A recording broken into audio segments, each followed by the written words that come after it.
6 जून 1944 second world war का western Europe में सबसे इंपॉर्टेंट दिन था। ये वो दिन था जब वेस्टर्न एलाइड पावर्स ने जर्मन कंट्रोल्ड फ्रेंच टेरिटरी को नॉर्थ वेस्ट साइड से एम्फीबियस लैंडिंग करके इन्वेड किया था। इस मिलिट्री कैंपेन का कोड नेम था ऑपरेशन ओवरलॉर्ड और इस ऑपरेशन के ओवरऑल सुप्रीम कमांडर थे जनरल ड्वाइट डी आइजनहावर।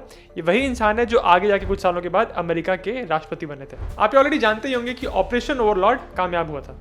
जब एलाइड फोर्सेस इतनी भारी मात्रा में नॉर्थ वेस्टर्न फ्रांस के बीचेस पे उतरे तो वहां उतरने के बाद वो आगे बढ़ने लगे और जर्मन फोर्सेस को पीछे धकेलने लगे और इन लैंडिंग्स के एक साल के अंदर ही फिर जर्मनी ने 1945 में सरेंडर कर दिया था। परंतु अगर ऑपरेशन ओवरलॉर्ड फेल हो जाता तो क्या जर्मनी ये वॉर जीत जाते और फिर एलाइड कंट्रीज का क्या होता? क्या फिर जर्मनी ब्रिटेन को हरा देते और सोवियत यूनियन? क्या सोवियत यूनियन के लीडर जोसेफ स्टालिन और जर्मनी के लीडर हिटलर में वापस संधि हो जाती कि क्या हिटलर सोवियत यूनियन को भी पूरी तरह अपने कब्जे में कर लेते? जब भी हम किसी मिलिट्री कॉन्टेक्स्ट में किसी व्हाट इफ सिनेरियो की बात करते हैं कि अगर ऐसा हो गया होता तो उस सिनेरियो में हम ये एज्यूम कर लेते हैं कि जो हम चाहते थे अगर वैसा नहीं हुआ तो सिर्फ इसलिए नहीं ऐसा हुआ क्योंकि कोई ऐसी चीज हो गई, कोई ऐसी घटना हो गई जो ह्यूमन कंट्रोल के बाहर थी। और मोस्ट केसेस में ये एक चीज होती है, वेदर, मौसम। सही तरह से वेदर को प्रेडिक्ट करना ये भी एक तरह की साइंस होती है।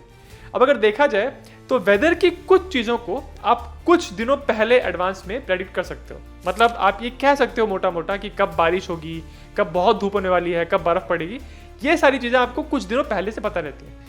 पर कुछ चीजें ऐसी होती हैं वेदर की जो आप 24 घंटे पहले भी एक्यूरेटली प्रेडिक्ट नहीं कर सकते हो। फॉर एग्जाम्पल, आसमान साफ रहेगा कि उसमें बादल रहेंगे? अगर आप समुद्र में जा रहे हो तो लहरें कैसी होंगी? क्या चॉपी वाटर्स होंगे कि बहुत शांत समुद्र रहेगा?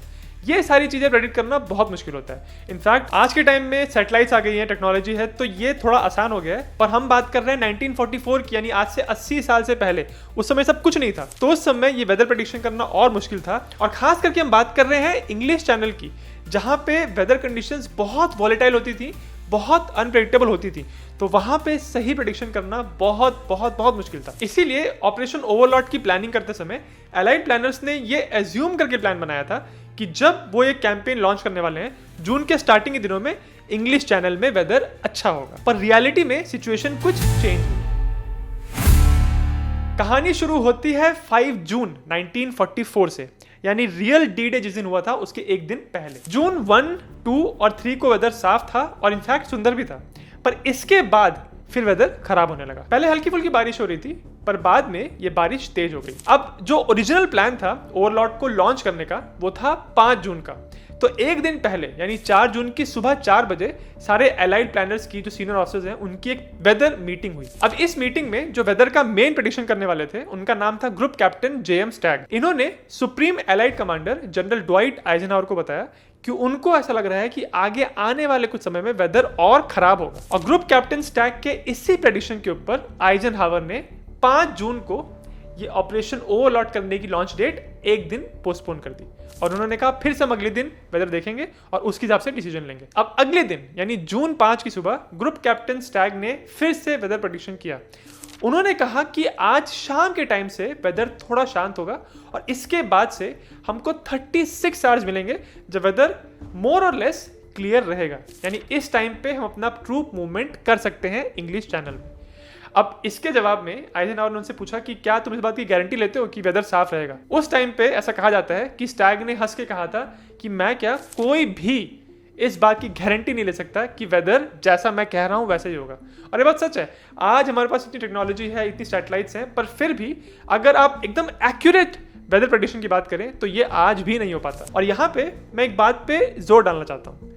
जब भी कोई बड़ा मिलिट्री एक्शन लॉन्च होने वाला होता है तो उसके जो सुप्रीम कमांडर होते हैं जिनको ये फैसला लेना होता है, ये जरूरी नहीं है कि उनके पास सारी इंफॉर्मेशन टिप टॉप हो।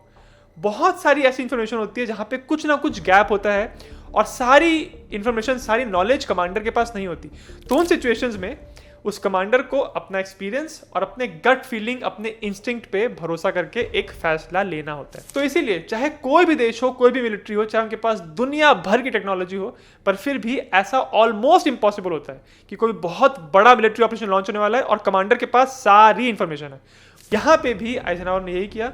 उनको स्टैग ने कहा था कि उनके वेदर प्रेडिक्शन की कोई गारंटी नहीं है, पर अब आइजनहावर ने सब प्रोज कॉन्स को नापते हुए फाइनली कहा आज हम इस ऑपरेशन ओवरलॉर्ड को लॉन्च कर देंगे। तो 6 जून 1944 को यह ऑपरेशन गो हो गया। और इसके बाद आप जानते हैं कि वेदर ठीक रहा, एलाइड फोर्सेस नॉर्मंडी के बीचेस पे लैंड कर पाई और उसके बाद बीचहेड बना के आगे फ्रांस के अंदर घुस पाई। पर हमने शुरू में बात की थी कि व्हाट इफ ये लैंडिंग्स फेल हो जाती। तो इस सिनेरियो में व्हाट इफ सिनेरियो तब लागू होता है जब 6 जून को भी वेदर खराब रहता, यानी ग्रुप कैप्टन स्टैग का वेदर प्रेडिक्शन गलत हो जाता। तो अगर आइजनहावर ने इन फोर्सेस को निकलने का ऑर्डर दे दिया था और मौसम खराब निकलता तो आइजनहावर को फिर इस फोर्स को वापस बुलाना पड़ता।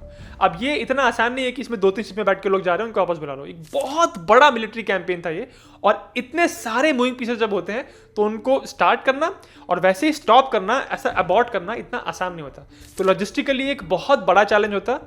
और ज्यादा बड़ी प्रॉब्लम यह है कि अगर ये वापस बुला भी लेते तो जर्मन इंटेलिजेंस को और उनके फोर्सेस को ये बात पता चल जाता कि नॉर्मंडी में एक बड़ी लैंडिंग होने वाली थी जो वेदर की वजह से कैंसिल हो गई। एलाइड प्लानर्स ने इस ओवरलॉर्ड को छुपाने के लिए एक बहुत ही डिटेल्ड डिसेप्शन प्लान बनाया था ऑपरेशन बॉडीगार्ड और ऑपरेशन फॉर्टिट्यूड के अंदर। और इसके अंदर वो कोशिश कर रहे थे कि किसी भी तरीके से जर्मन प्लानर्स, जर्मन मिलिट्री को पता ना चले कि एलाइड लैंडिंग एग्जैक्टली फ्रांस में कहां होने वाली है। तो अगर जर्मन फोर्सेस को पता चल जाता कि नॉर्मंडी में लैंडिंग्स होने वाली हैं, तो जर्मन फोर्सेस नॉर्मंडी में भी रीइंफोर्स हो जाती। मतलब नॉर्मंडी में ज्यादा जर्मन सोल्जर्स आ जाते और ज्यादा टैंक्स और ज्यादा इक्विपमेंट आ जाता, जिसकी वजह से इसके बाद नॉर्मंडी में पहुंचना मुश्किल होता। और अगर आइजनहावर इनको वापस बुला भी लेते तो उसके बाद क्या होता? ये तो है नहीं कि वो फ्रांस के इन्वेजन को छोड़ देते, क्योंकि उनको इन्वेड तो करना था। उन्होंने स्टालिन को वादा करके रखा था कि वो सेकंड फ्रंट खोलेंगे फ्रांस के वेस्टर्न साइड से। तो इसके बाद 6 जून के बाद नेक्स्ट डेट बनती 19 जून। ये डेट डिसाइड हो रही थी सारी मौसम की कंडीशंस को देख के, मून की पोजीशन को देख के। तो 19 जून को अगर वो ये इन्वेजन लॉन्च करते तो और बड़ी समस्या खड़ी होती, क्योंकि ये आज हम जानते हैं कि 19 जून 1944 को नॉर्मंडी में सबसे भयंकर तूफान आया था। तो अगर ये allied invasion force English channel को 19 जून को क्रॉस करने की कोशिश करती तो खराब मौसम उनकी शिप्स को, उनके लैंडिंग क्राफ्ट को तहस नहस कर देता। ये तो हो गया एक सिनेरियो। अब नेक्स्ट सिनेरियो की बात करते हैं। मान लीजिए कि मौसम खराब था, फिर भी आइजनहावर ने कहा कि हमारा इन्वेजन आगे बढ़ेगा। ये तो आपको शायद ऑलरेडी पता होगा कि जब बड़ा ट्रूप मूवमेंट होता है, यानी आप बहुत सारे सोल्जर्स को शिप्स में बैठा के एक जगह से दूसरी जगह भेजते हो, तो आपकी शिप्स जो है वो बीचेस तक नहीं जाती, क्योंकि अगर शिप बीच के पास गई तो उसको डैमेज होने का खतरा रहता है। तो शिप क्या करती है, बीच से एक डिस्टेंस पे आके रुक जाती है और वहां पे जितने भी ट्रूप्स उस शिप के अंदर बैठे हैं उनको छोटी बोट्स, जिनको लैंडिंग क्राफ्ट यानी एलसी कहते हैं, उनमें ट्रांसफर किया जाता है और फिर ये लैंडिंग क्राफ्ट इन सोल्जर्स को बीचेस तक लेके आते हैं। तो अगर उस दिन मौसम खराब होता तो जब सोल्जर्स लैंडिंग क्राफ्ट में आते तो उनके लैंडिंग क्राफ्ट इतने बुरी तरह पानी में हिलते कि सोल्जर्स की तबीयत खराब हो जाती, उनको सी सिकनेस होती और सारे सोल्जर्स या तो उल्टी कर रहे होते या बहुत सारे सोल्जर्स पानी में ही गिर गए होते। और इस हालत में जब वो एक्चुअली बीचेस पे पहुंचते तो उनकी तबीयत इतनी खराब होती कि वो आगे जर्मन फोर्सेस का, उनकी विदरिंग मशीन गन फायर का सामना नहीं कर पाते। ये तो बात होगी बीचेस की।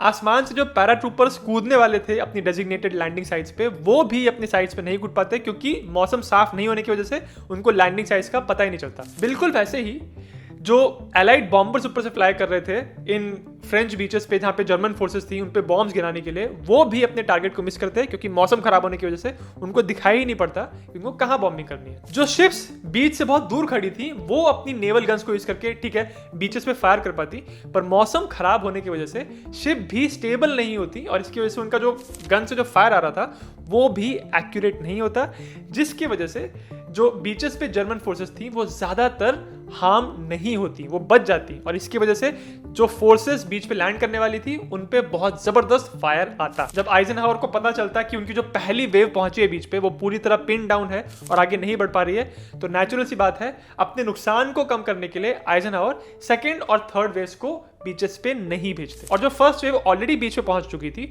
वो या तो मार दिए जाते या तो घेर के कैप्चर कर लिया जाते। और ऐसा एग्जैक्टली 1942 में हुआ था जब ब्रिटिश और कनेडियन फोर्सेस ने ऐसे ही फ्रांस में एक छोटी सी एम्फीबियस रेड करने की कोशिश की थी जिसको डीएफ रेड कहते हैं। ये रेड फेल्ड हुई थी और इसमें जिन सोल्जर्स ने पार्टिसिपेट किया था या तो मारे गए थे या तो कैप्चर कर लिए गए थे। ये लैंडिंग्स फेल होने के बाद आइजनहावर को शाम को एक ब्रॉडकास्ट करना पड़ता जिसमें वो जनता को बताते कि हमने नॉर्थ वेस्टर्न फ्रांस को एक एम्फीबियस लैंडिंग करके उसमें एंटर करने की कोशिश की पर वो फेल हो गया। और इसके बाद ज्यादातर चांसेस हैं कि एलाइड एक्सपीडिशनरी फोर्स के जो कमांडर बने हुए थे आइजनहावर उनको उनकी पोजीशन से हटा दिया जाता। इनफैक्ट आइजनहावर ने ऑलरेडी एक स्टेटमेंट लिख के रखा हुआ था जिसमें उन्होंने कहा था कि अगर ये इन्वेजन फेल होता है तो इसमें पूरी रिस्पॉन्सिबिलिटी मेरी है। तो आइजनहावर को अपने सुप्रीम कमांडर की पोजीशन से हटा दिया। अब नेक्स्ट कौन बनेगा सुप्रीम कमांडर? एक ऑप्शन थे ब्रिटिश जनरल मॉन्टगोमरी।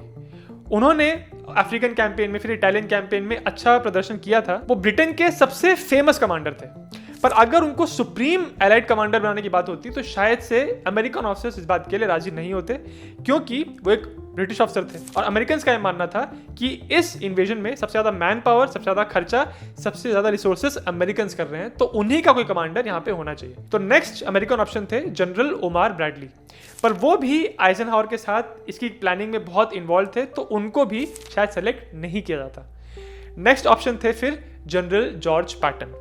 वो भी अमेरिका के अंदर, ब्रिटेन के अंदर काफी फेमस थे, पर फिर उनके सिलेक्शन पे ऑब्जेक्शन करते जनरल मॉन्टगोमरी, क्योंकि जनरल पैटन और जनरल मॉन्टगोमरी में बहुत स्पर्धा थी, बहुत कंपटीशन की भावना थी, और ऐसा कहा जाता है कि दोनों जनरल्स एक दूसरे को पसंद नहीं करते थे। फिर अल्टीमेटली जो ऑप्शन बचता है वो है जनरल जॉर्ज मार्शल, जो कि यूएस आर्मी के चीफ ऑफ स्टाफ थे। और इनफैक्ट आइजनहावर को सुप्रीम कमांडर बनाने से पहले जनरल जॉर्ज मार्शल को ही कंसीडर किया जा रहा था सुप्रीम कमांडर बनाने के लिए इस इन्वेजन का। पर फिर अमेरिकन प्रेसिडेंट रूजवेल्ट ये चाहते थे कि जॉर्ज मार्शल वॉशिंगटन में रहें, क्योंकि उनकी वॉशिंगटन में बहुत जरूरत थी। तो इसके बाद हम ये एज्यूम कर सकते हैं कि अब जनरल मार्शल ही इसके सुप्रीम कमांडर बनते। पर इन्वेजन का क्या होता? अब नॉर्मेंडी में तो इन्वेजन कर नहीं सकते, क्योंकि ऑलरेडी जर्मन को पता चल चुका है कि वहां पे इन्होंने कोशिश की थी और ये फेल हो गए, तो नॉर्मेंडी को तो उन्होंने रीइंफोर्स कर दिया होगा। अब नेक्स्ट ऑप्शन कौन सा था? एक ऑप्शन था फ्रांस में कले।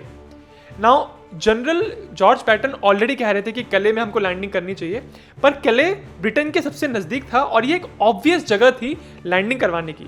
तो ऑब्वियस जगह होने की वजह से जर्मन्स ने यहाँ पे ऑलरेडी बहुत रीइंफोर्समेंट्स डाल के रखी थी, इस जगह को बहुत अच्छे से डिफेंड किया था, तो कले में लैंडिंग करना बहुत मुश्किल होता।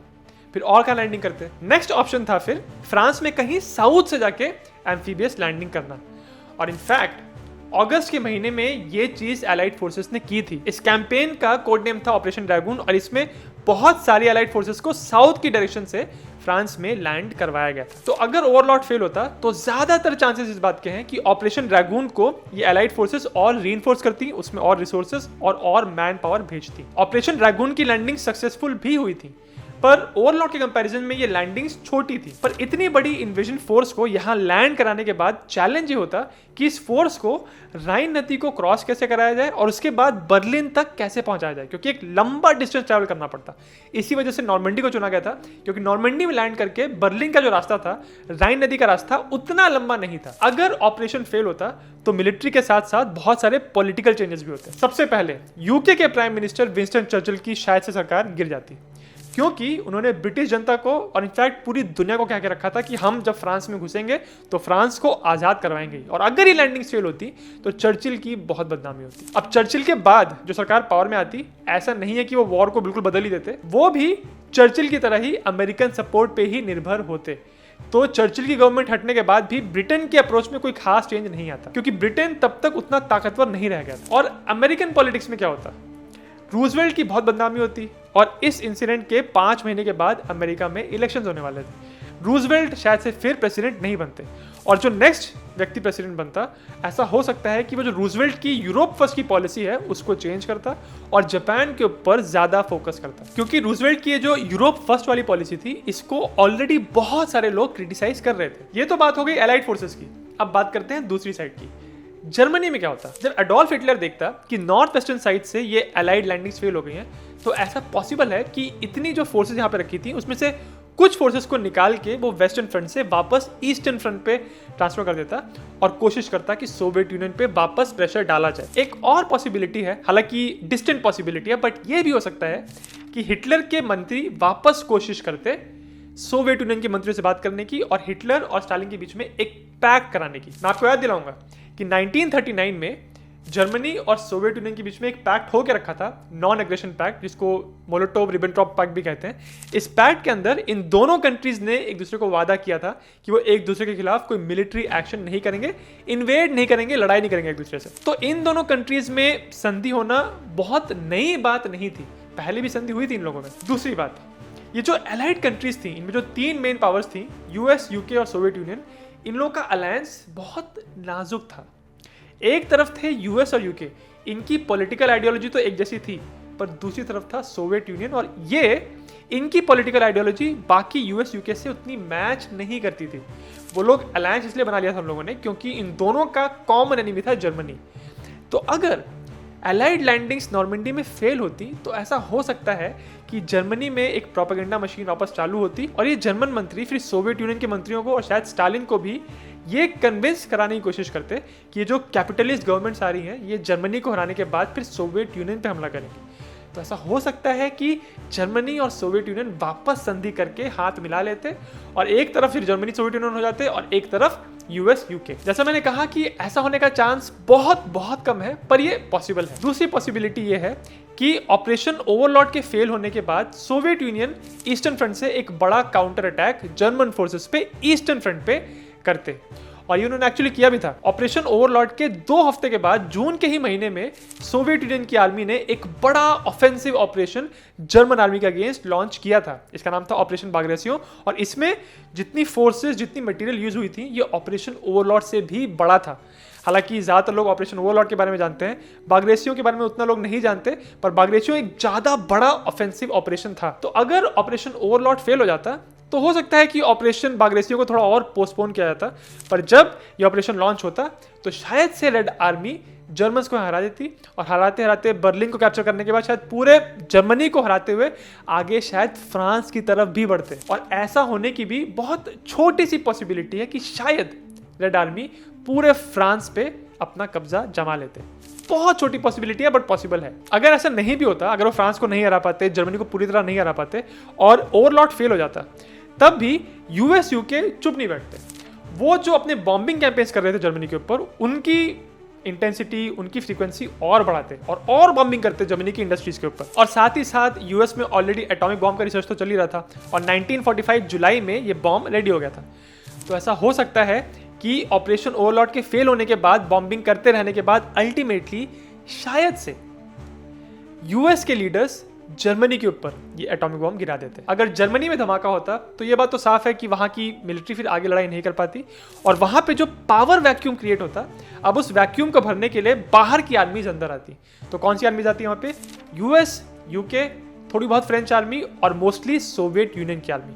और ऐसा हो सकता है कि एक बार फिर से यूएस, यूके और सोवियत यूनियन का आमना सामना अब जर्मनी के अंदर होता। और ऐसा पॉसिबल है कि यूएस यूके का अलायंस अब जर्मनी के अंदर सोवियत यूनियन से टकराता, यानी उनके ही साथियों के अगेंस्ट लड़ाई हो जाती उनकी। और ये बहुत फार फेच्ड बात नहीं है, मतलब ऐसा नहीं है कि ये हो ही नहीं सकता था। आप ये सोचिए कि चर्चिल के कहने पे ब्रिटिश प्लानर्स ने एक ये भी प्लान बनाया था कि जर्मनी को हराने के बाद यूएस यूके के अलायंस को मिलके सोवियत यूनियन पे हमला करना चाहिए।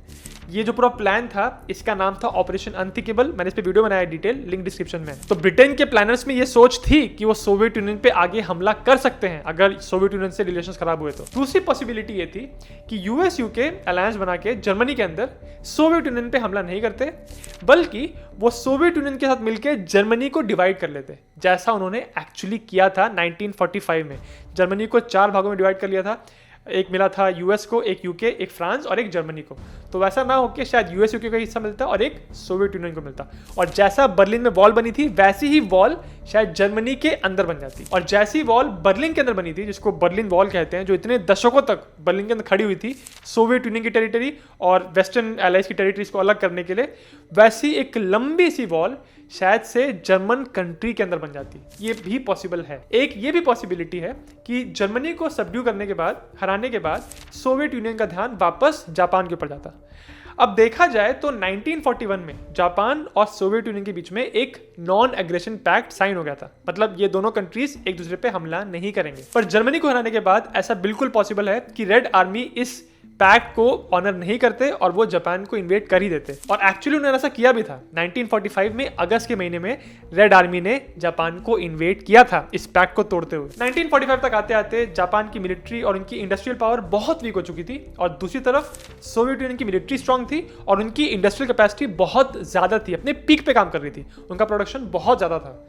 तो सोवियत यूनियन जब इन्वेड करते जापान को तो जापान की आर्मी उनको रोक नहीं पाती। अगर ऐसा होता तो ये पॉसिबल है कि जापान शायद से अमेरिका के एटॉमिक वेपन से बच जाता। हिरोशिमा नागासाकी में वो भयानक एक्सप्लोजन्स नहीं होते।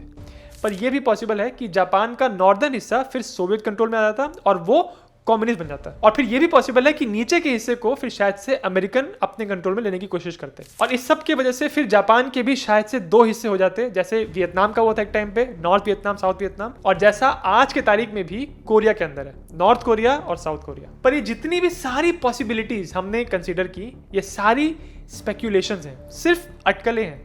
शायद ऐसा होता और शायद ऐसा नहीं होता। एग्जैक्टली क्या होता ये कहना बहुत ही मुश्किल है। आप ये सोच के देखिए, जब 1945 में यूएस मिलिट्री ने जापान के ऊपर एटॉमिक वेपन्स यूज किए तो बहुत सारे यूएस आर्मी के, यूएस मिलिट्री के सीनियर ऑफिसर्स को पता ही नहीं था कि ऐसा कुछ होने वाला है। पूरी मिलिट्री में, पूरी पॉलिटिकल सेटअप में कुछ गिने चुने लोग थे जिनको ऐसा आइडिया था। तो ये कहना बहुत मुश्किल है कि एग्जैक्टली क्या होता, पर शायद से ये कहा जा सकता है कि अगर ऑपरेशन ओवरलॉर्ड फेल होता, नॉर्मेंडी लैंडिंग फेल होती, तो भी ये बहुत मुश्किल था कि जर्मनी ये वॉर जीत पाते। शायद से उनके हारने में थोड़ा और टाइम लग जाता, पर 1944 के ऑपरेशन ओवरलॉर्ड के फेल होने की वजह से जर्मनी के जीतने के चांसेस ज्यादा नहीं होते। इसीलिए ऐसा कहा जाता है कि 1942 वर्ल्ड वॉर 2 में यूरोप के अंदर जर्मनी के लिए एक टर्निंग पॉइंट था, क्योंकि इसके बाद जर्मनी का जीतना ऑलमोस्ट इम्पॉसिबल हो चुका था। आप में से जो लोग मेरे रेगुलर व्यूअर्स हैं वो तो ऑलरेडी जानते होंगे कि मैंने वर्ल्ड वॉर 2 के बारे में एक डिटेल्ड सीरीज बनाई है कि कैसे वॉर शुरू हुआ, वॉर के दौरान क्या हुआ, कैसे खत्म हुआ। बहुत सारे एपिसोड्स हैं उसके अंदर। उस सीरीज का लिंक मैंने इस वीडियो के डिस्क्रिप्शन में डाला है। और अगर आप ऑपरेशन ओवरलॉर्ड, नॉर्मेंडी लैंडिंग्स के बारे में डिटेल में जानना चाहते हैं तो मैं आपको एक बहुत कमाल की बुक रिकमेंड करूंगा। इस बुक को लिखा था स्टीफन एम्ब्रोस ने। ये वही राइटर हैं जिन्होंने बैंड ऑफ ब्रदर्स बुक लिखी थी, जिसके ऊपर फिर इतनी कमाल की एक सीरीज बनी है HBO की। तो अगर आप वो बुक पढ़ना चाहते हैं तो उसका लिंक भी डिस्क्रिप्शन में है। और अगर आपको वीडियो अच्छा लगा तो मेरे चैनल जिज्ञासियम को सब्सक्राइब जरूर करें।